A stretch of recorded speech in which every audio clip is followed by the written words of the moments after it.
নমস্কার বন্ধুরা, আজকে নিয়ে চলে এলাম আবারও একটা সহজ এবং সুস্বাদু রান্নার রেসিপি। একদম ঘরে থাকা উপকরণ দিয়ে এবং খুব কম সময়ে আপনারা বানিয়ে নিতে পারবেন এই রেসিপিটা।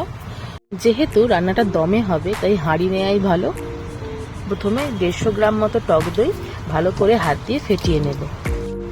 তারপর 1 চামচ জিরে গুঁড়ো, 1.5 চামচ ধনে গুঁড়ো, 1.5 চামচ নুন, 1.5 চামচ মতো রসুন বাটা, রসুনটা একটু বেশি দেবো, দারচিনির 2টো স্টিক, 4টে ছোট এলাচ, 6 থেকে 7টা লবঙ্গ, 2টো তেজপাতা, 1 চামচ হলুদ গুঁড়ো, 1.5 চামচ লঙ্কার গুঁড়ো, 1/2 চামচ গোলমরিচ গুঁড়ো, 1 মুঠো ধনে পাতা, 1 মুঠো পুদিনা পাতা,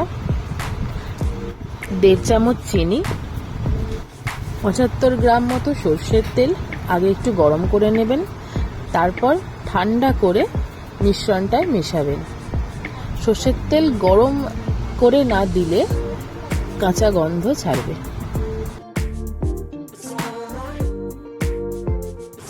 এরপর 700 গ্রাম চিকেন নিয়েছি আমরা এখানে। চিকেনগুলোকে মিশিয়ে নেব, দিয়ে ভালো করে হাতের সাহায্যে মেখে নেব।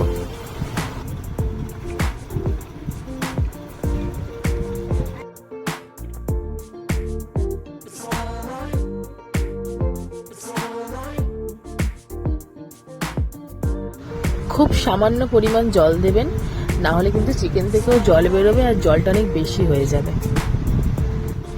এরপর 3 থেকে 4টে চেরা কাঁচা লঙ্কা যোগ করেছি।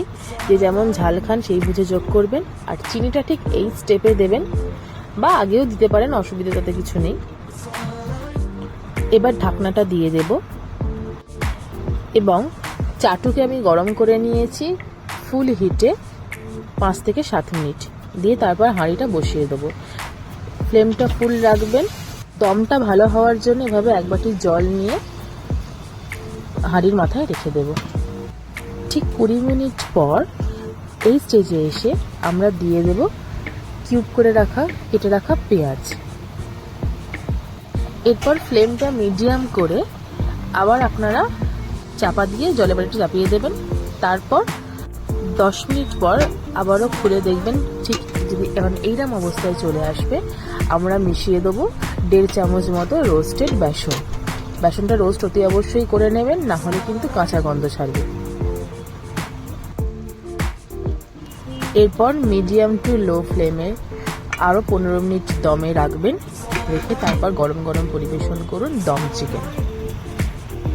রেসিপিটি অতি অবশ্যই একবার ট্রাই করবেন বাড়িতে, দিয়ে জানাবেন কমেন্টে কেমন লাগলো আপনাদের।